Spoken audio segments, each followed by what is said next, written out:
There was no middle ground. He walked quickly, one shoulder forward, as though to push obstacles aside. He bore down on you at speed, and even sat down briskly. This was his normal rhythm. It made for a curious combination. With his aristocratic bearing, he seemed at once terribly civilized and utterly brutish. A little like this war, which was perhaps why he felt so at ease here. To top it all, he had an athlete's build, rowing probably, or tennis. The other thing Albert did not like was the hair. Pradelle had thick dark hair all over, even on his fingers. Great tufts sprouted from his shirt collar just below his Adam's apple. In peacetime, he probably had to shave several times a day so as not to look louche. There were certainly some women who were attracted by that wild, hirsute, faintly Spanish look. Even Cécile, but even without thinking of Cécile, Albert could not abide Lieutenant Pradelle. And most of all, he feared the man, because Pradelle liked to charge. He genuinely enjoyed going over the top, storming, attacking. In fact, recently he had been less high-spirited than usual.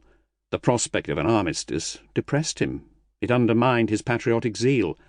The idea that the war might be over was killing Lieutenant Pradelle. He was showing disturbing signs of impatience. He found the lack of team spirit deeply worrisome.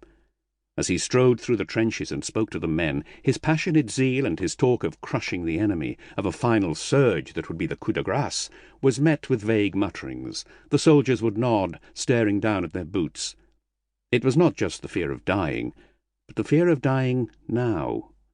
Dying last was like dying first, Albert thought to himself. It was rank stupidity. But this was exactly what was about to happen. Whereas until now they had been able to while away the uneventful days waiting for the armistice, now suddenly things were gearing up again. Orders had been received from on high, demanding that they approach enemy lines to find out what the Germans were up to. Despite the fact that it did not take a général to know that they, like the French, were waiting for the end, even so they had to go and see. From this point no one was able to piece together the sequence of events.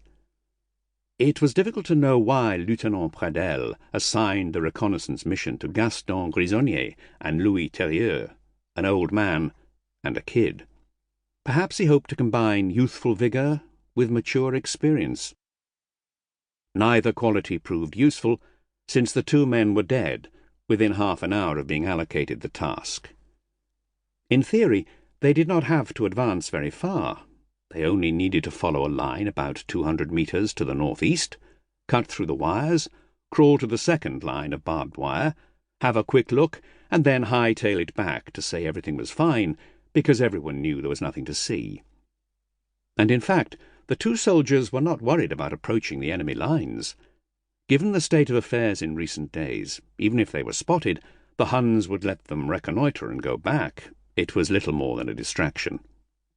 But the moment they started to advance, crouching as low as they could, the two scouts were shot, like rabbits.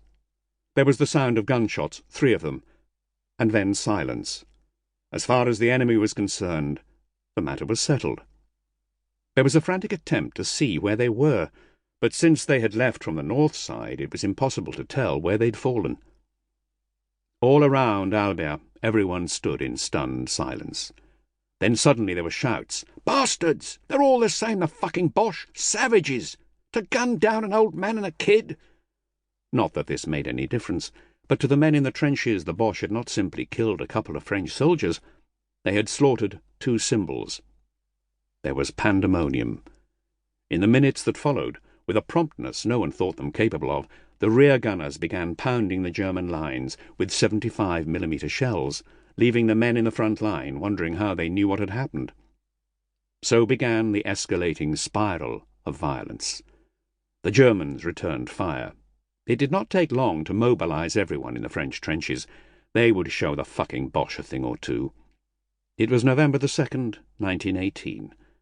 Though no one knew it, this was scarcely 10 days from the end of the war. And to launch an attack on All Souls' Day, the Day of the Dead, try as one might to ignore the omens.